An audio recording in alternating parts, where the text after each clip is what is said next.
sur le refuge et la bodhicitta refuge et bodhicitta dont Rinpoché nous a parlé, qui sont basés sur la prière de Lama Tsongkhapa que nous récitons tout le temps. Et c'est assez étrange pour moi d'être assise ici et d'être en train de prétendre que vous méditez avec cette chose assez bizarre sur notre tête.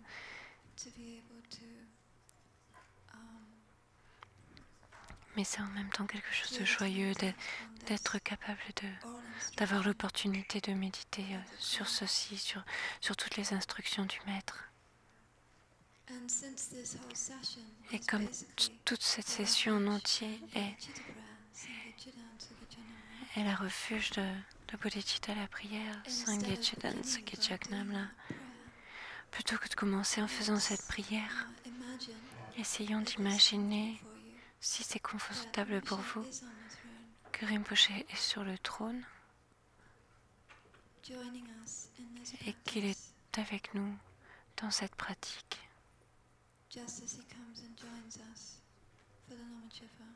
Juste comme en fait il venait pour se joindre à nous pendant le Lama Tshepa. Il est extrêmement content, il est tellement content que nous fassions cette retraite. C'est ce qu'il a demandé, c'est ce qu'il fait. Il est tellement heureux que nous fassions cette retraite, que nous mettions des efforts dans cette retraite. Il est extrêmement heureux. Et nous recevons des vagues de bénédictions, de joie qui rentrent à l'intérieur de nous, qui nous pénètrent pendant que nous faisons cette méditation.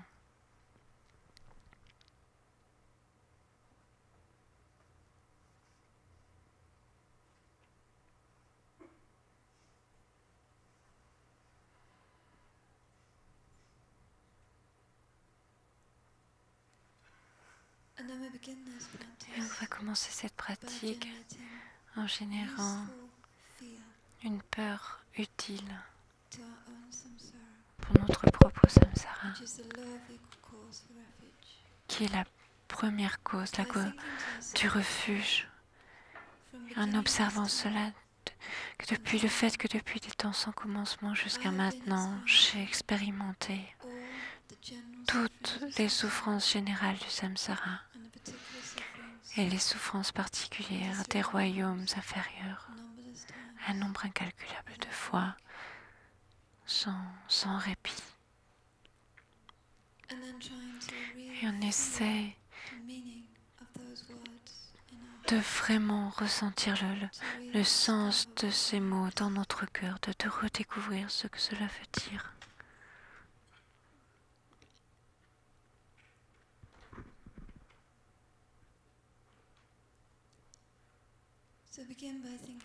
En commençant à penser à la souffrance que l'on a expérimentée dans cette vie-ci, et en commençant par la souffrance de la naissance, et qui va finir avec l'agonie de la mort. Et entre-temps, il y a les maladies, la vieillesse, ne pas avoir ce que l'on veut, avoir ce que l'on ne veut pas. Et même quand on a ce qu'on veut, on n'est jamais satisfait.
Et en plus de cela,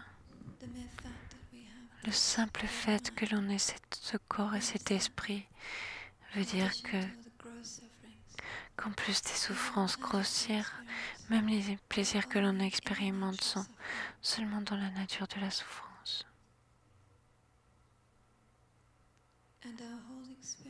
Et que toutes les expériences que l'on a est pénétrée par cette souffrance parce que les agrégats sont contaminés par le karma et les perturbations. Il n'y a jamais une seconde où c'est un véritable bonheur que l'on expérimente.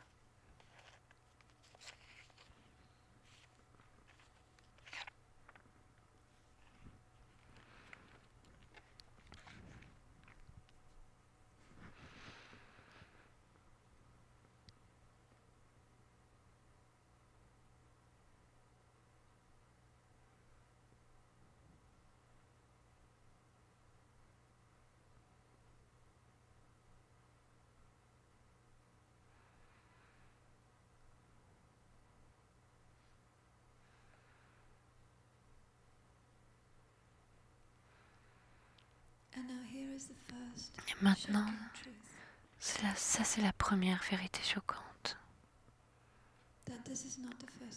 Que ce n'est pas la première fois qu'il y a une continuité de souffrance et qu'il n'y a pas de début à cette continuité de souffrance. Chaque souffrance que l'on a expérimentée dans cette vie-ci, on l'a expérimentée dans le passé un nombre incalculable de fois, sans commencement.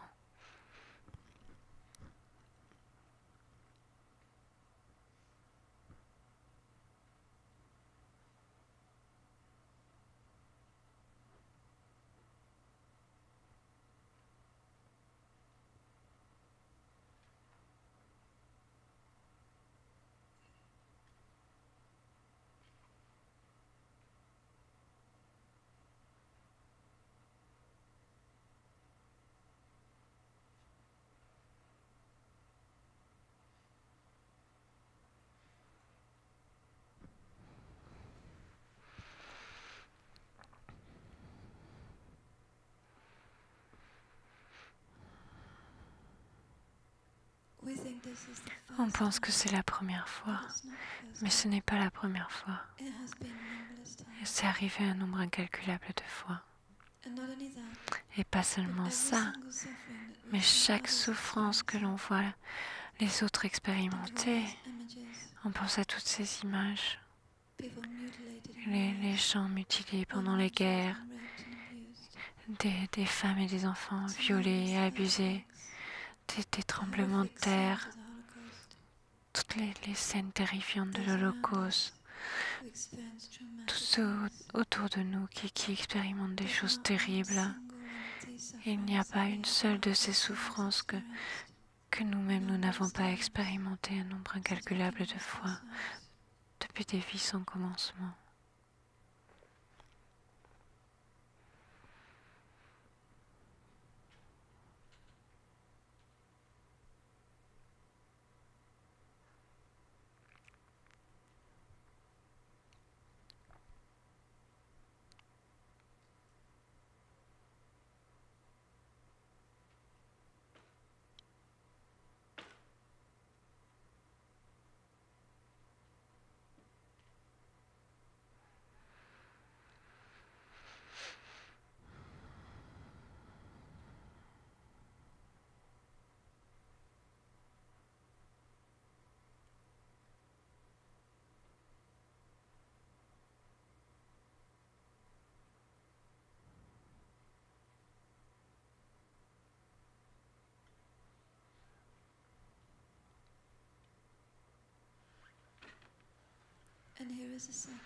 Et c'est la seconde vérité choquante, que la continuité de la souffrance est sans fin. Les souffrances du futur ne finiront jamais. Il n'y aura pas de fin à cette continuité de souffrance jusqu'à ce que nous pratiquions réellement le Dharma.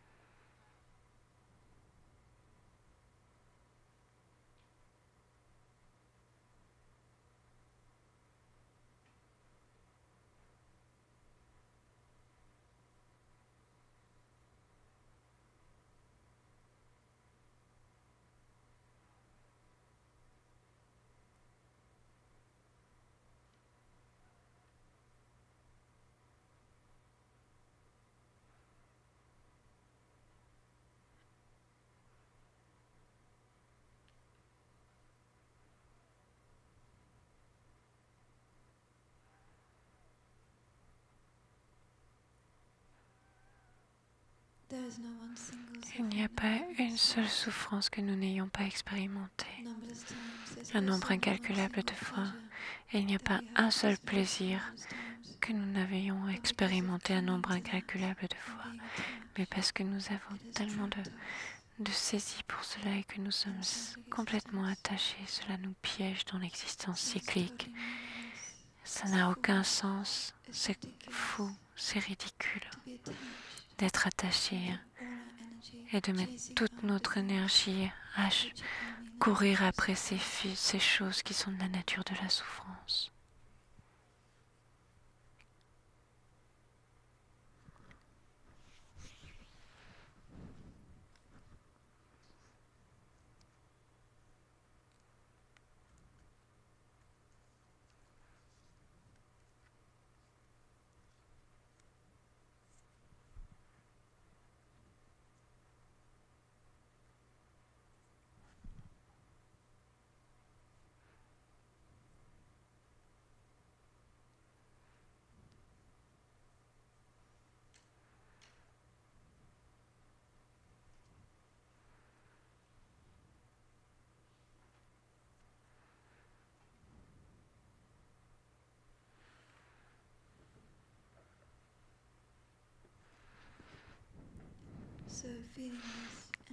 Donc en ressentant ça dans le cœur et en reconnaissant la situation maintenant avec cette précieuse vie, avec ce maître incroyablement qualifié, avec ses enseignements précieux, on prend la décision immédiate de changer la vie en dharma totalement pur.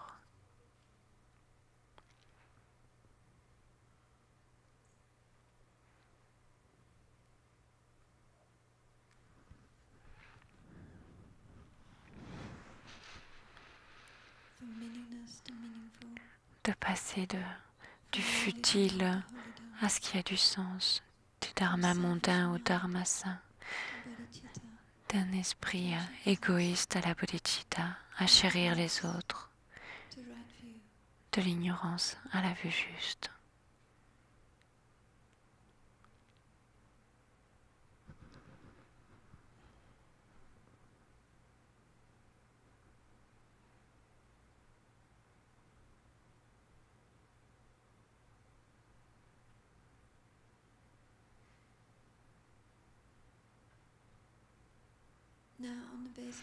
Et maintenant, sur la base de ceci, on va générer la cause mayana du refuge qui est la grande compassion en pensant au nombre incalculable d'êtres des enfers, des prétas, des animaux, des humains, des dieux et des demi-dieux et des êtres de l'état intermédiaire qui eux aussi ont expérimenté les souffrances générales du samsara et les souffrances particulières des royaumes inférieurs, un nombre incalculable de fois depuis des temps sans commencement jusqu'à maintenant.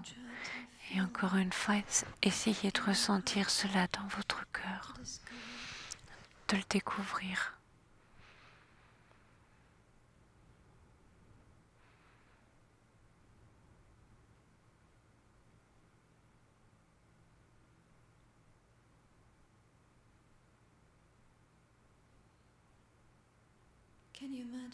Est-ce que vous pouvez imaginer, avant il n'y avait qu'une personne, vous-même, mais maintenant il y en a un nombre incalculable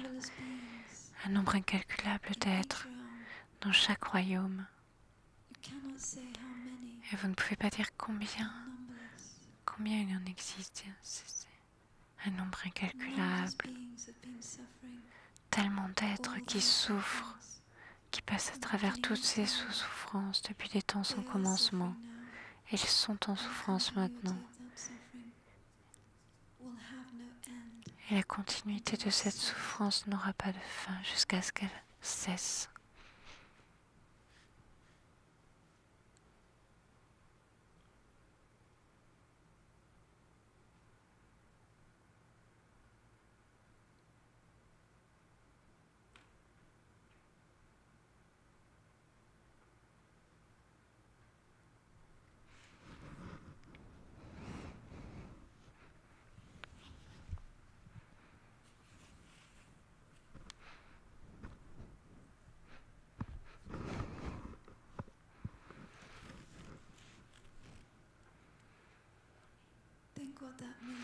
Pensez à ce que cela veut dire. Et juste prenez un exemple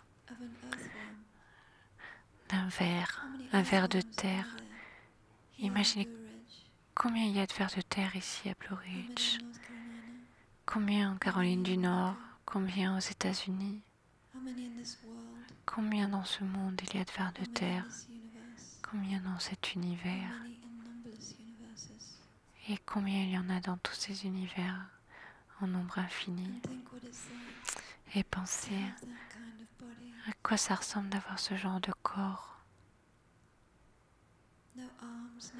Pas de bras, pas de jambes, pas de visage. En rampant sur la surface de la terre ou à vivre dans l'obscurité sous la terre.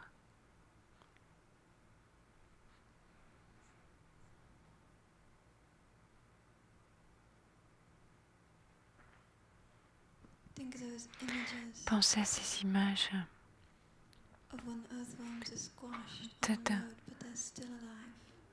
d'un ver de terre qui est écrasé sur la route mais qui est toujours vivant.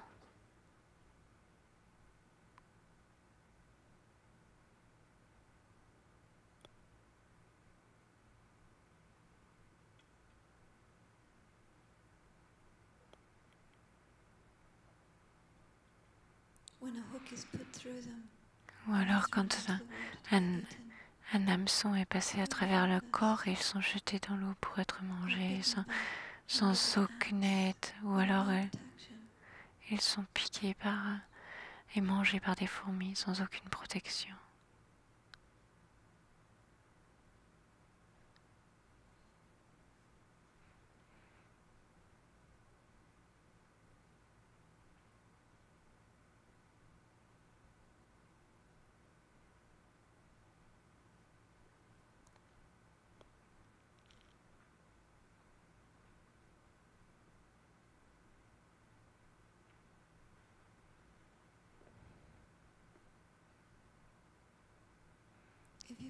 Mais si vous pouvez vraiment penser à ce que cette souffrance, à quoi ça peut ressembler, et voyez qu'il y a un nombre incalculable d'êtres qui ont pris naissance dans le corps d'un ver de terre juste maintenant.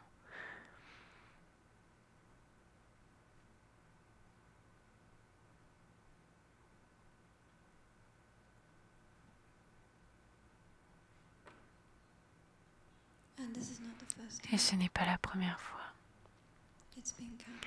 C'est arrivé un nombre incalculable de fois.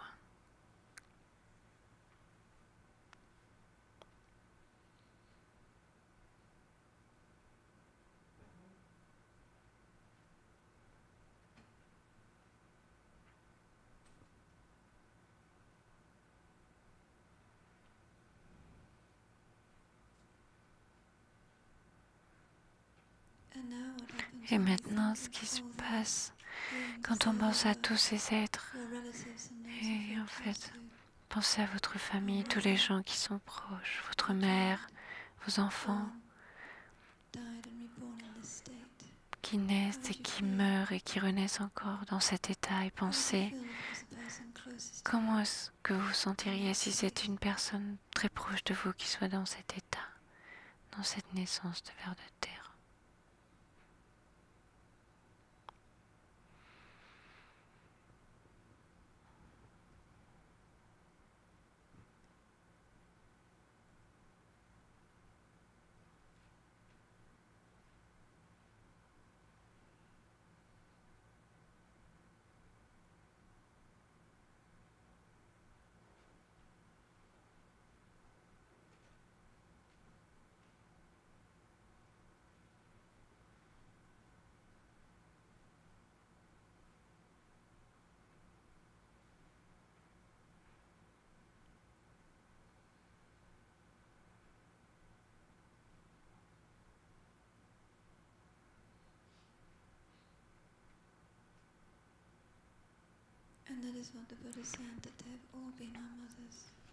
Et c'est ce que les Bouddhas disent, qu'ils ont tous été nos mères, que tous ces êtres ont été bons envers nous.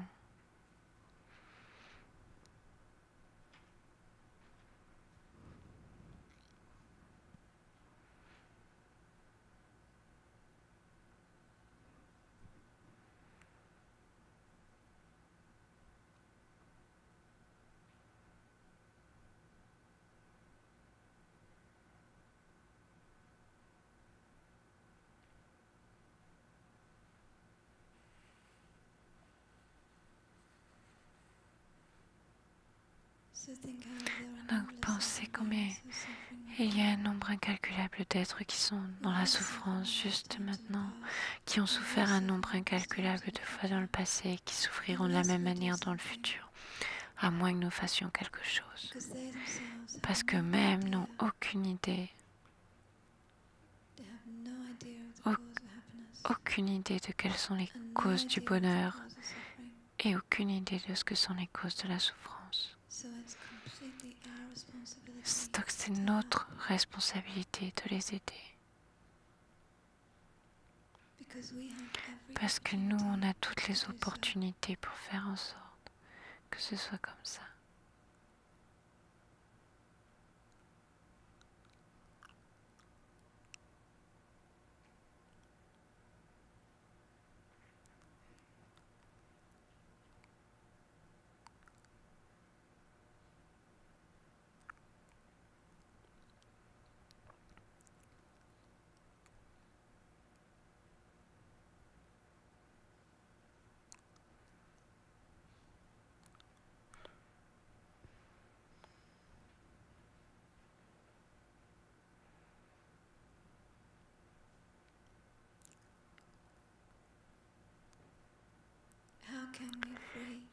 Comment est-ce qu'on peut libérer tous ces êtres de la souffrance et les amener au bonheur seulement en actualisant cet état d'éveil nous-mêmes en premier.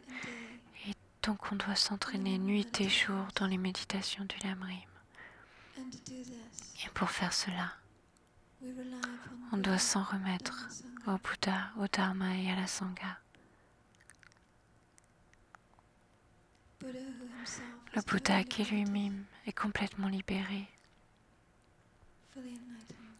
complètement éveillé,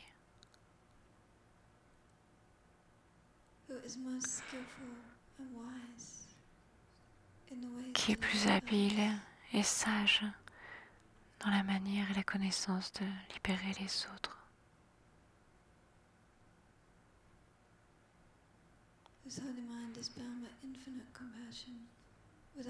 qui a un esprit empli de compassion sans aucune pensée discriminante.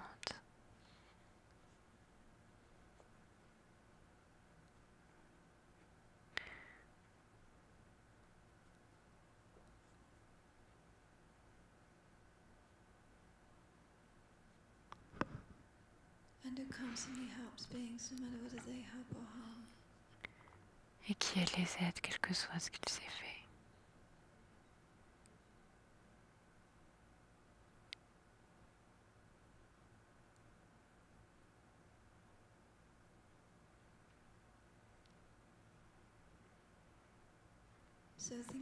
Et donc en pensant à cela très profondément avec notre cœur entier, on prend cette confiance pour être capable d'être bénéfique à tous les êtres.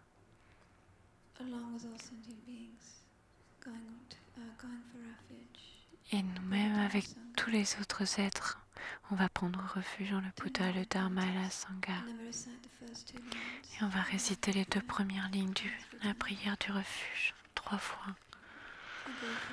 En le Bouddha, le Dharma et la Sangha, jusqu'à l'éveil, je prends refuge.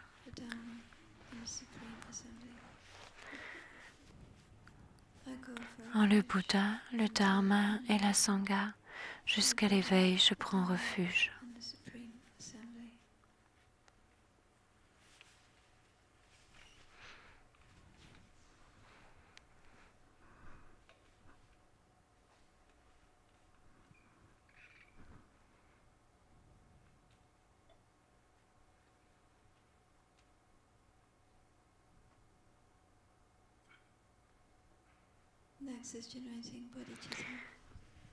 Et on génère maintenant la bodhicitta. La première chanson, on pense à tous les mérites que l'on a créés dans cette vie, toutes les actions vertueuses que l'on a fait, d'avoir médité, d'avoir fait des offrandes, d'avoir pratiqué les 6 perfections, toutes les choses que l'on a fait. On les met tout ensemble, on les réunit. et devant tous les Bouddhas, avec les mérites également de tous les Bouddhas et de tous les Bodhisattvas et de tous les autres êtres.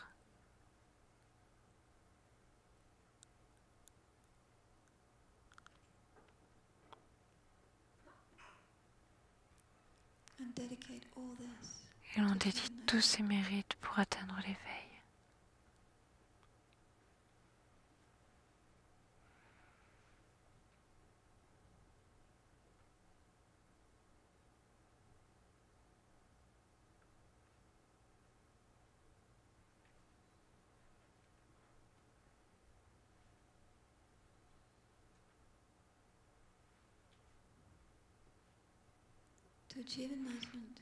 Pour atteindre l'éveil, pour les êtres transmigrants, donc pensez à cela, pensez au sens de ce que veut dire être un être transmigrant. Le nombre incalculable d'êtres des enfers, d'animaux, de prétas, de dieux, de demi-dieux, d'êtres humains et des êtres de l'état intermédiaire qui constamment sont en train de migrer de royaume en royaume, qui renaissent, qui souffrent dans ce royaume, qui migrent dans un autre royaume, qui renaissent, qui expérimentent les souffrances dans ce royaume, qui meurent et qui migrent dans un autre royaume, parce qu'ils sont sous le contrôle du karma et des perturbations.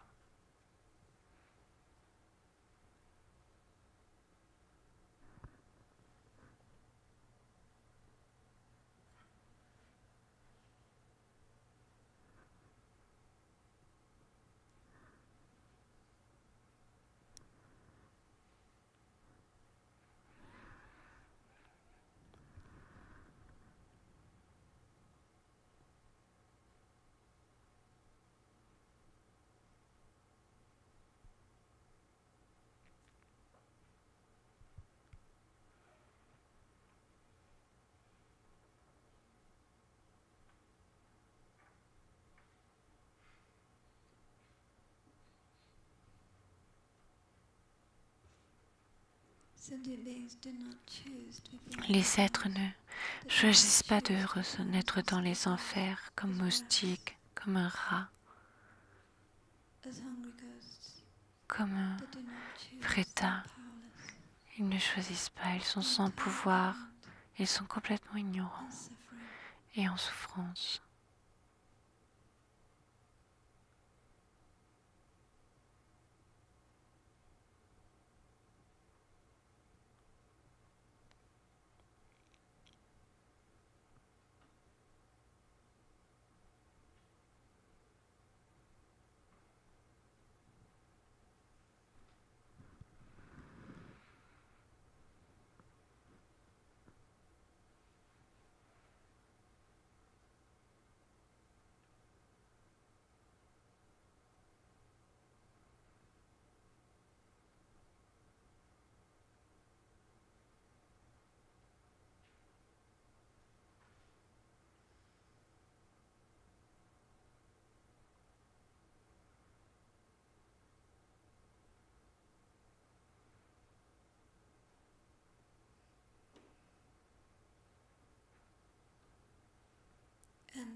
Et cela va continuer comme ça, sans fin dans le futur, si je n'aide pas.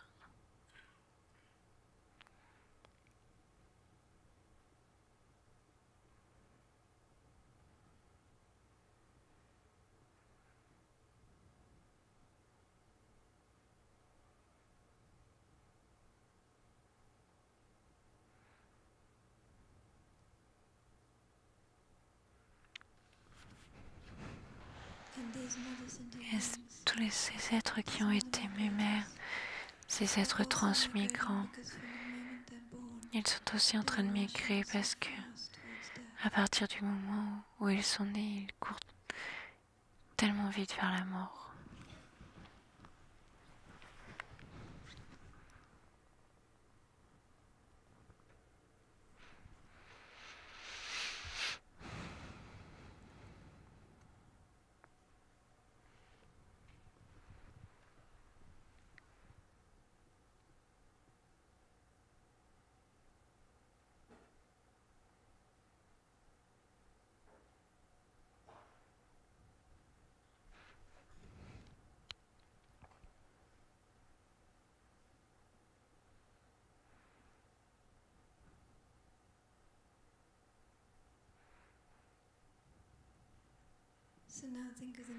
Donc pensez maintenant au sens de prendre refuge pour être bénéfique. Tous les êtres transmigrants qui ont été nos mères. Et la seule manière de leur être bénéfique, c'est de faire en sorte que les causes de la souffrance cessent, d'actualiser la cessation, d'atteindre l'éveil.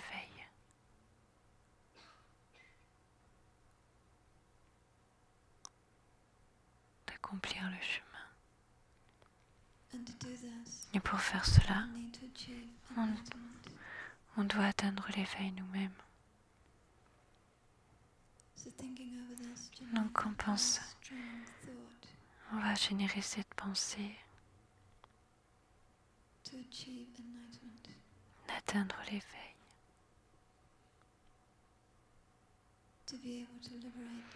d'être capable de libérer un nombre incalculable d'êtres, ces êtres qui ont été nos mères, qui sont tellement précieux.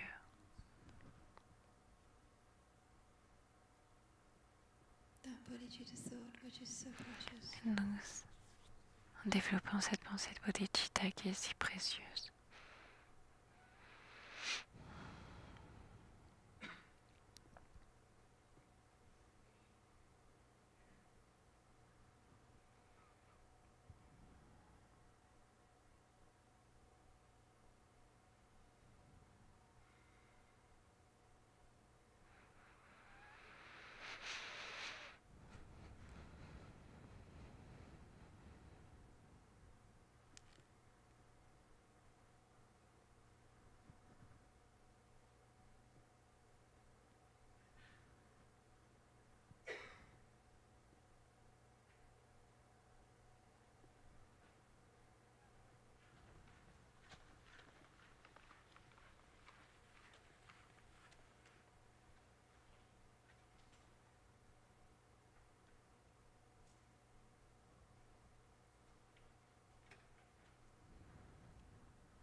Et on va réciter les 2 secondes lignes de la prière, les 2 dernières lignes de la prière. Grâce au mérite accumulé par ma pratique de la générosité et des autres perfections, puissais-je devenir un Bouddha afin d'être bénéfique à tous les êtres. Grâce au mérite accumulé par ma pratique de la générosité et des autres perfections, puissais-je devenir un Bouddha afin d'être bénéfique à tous les êtres. Grâce au mérite accumulé par ma pratique de la générosité et des autres perfections, puissais-je devenir un Bouddha afin d'être bénéfique à tous les êtres. Et maintenant, on va réfléchir sur la vacuité, le jeu, ce jeu véritable qui a l'air tellement là, quelque part dans notre cœur, si solide, ce jeu qui recherche l'éveil n'existe pas du tout de son propre côté.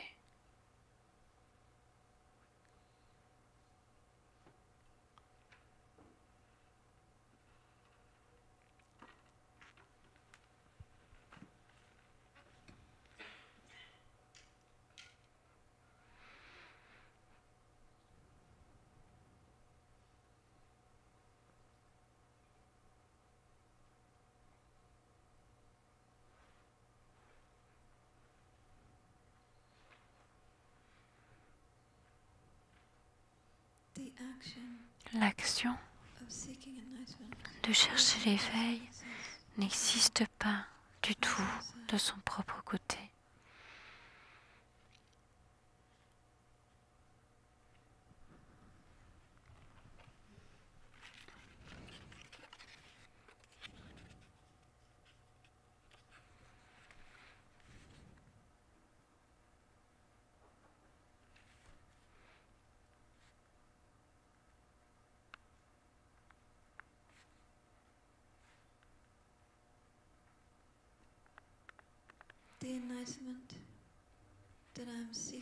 L'éveil que je recherche à atteindre n'existe pas du tout de son propre côté.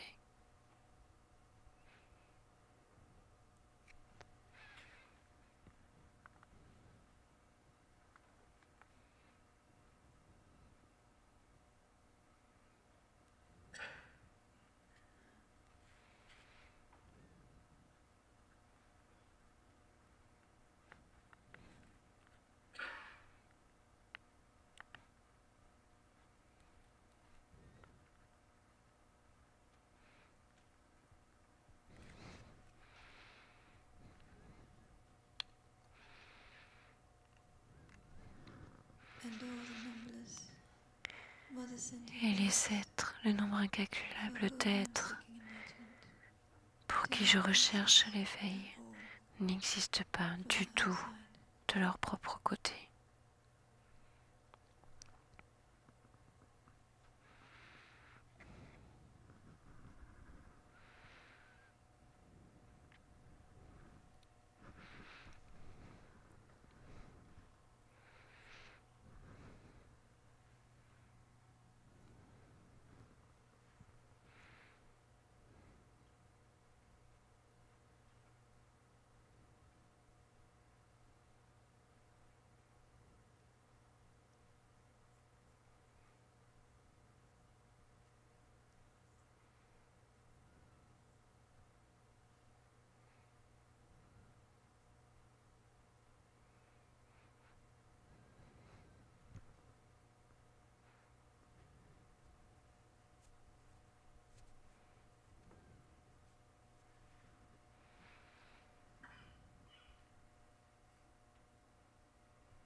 On va dédier à la page 27 grâce au mérite accumulé par ces actions vertueuses, puissais-je rapidement atteindre l'état de maître Bouddha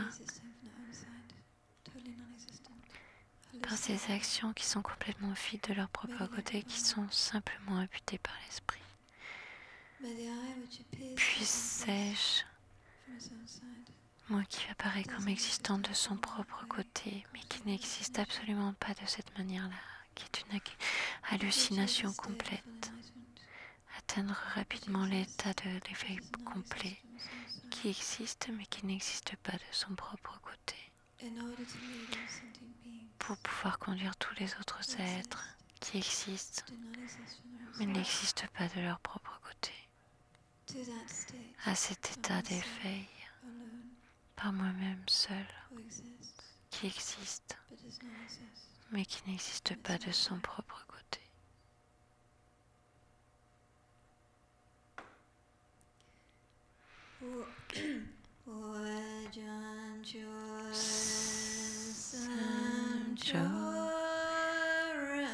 Puisse le joyeux suprême de la Bodhicitta naître là où il n'est pas né, ne pas déchirer là où il est déjà né, mais s'accroître de plus en plus.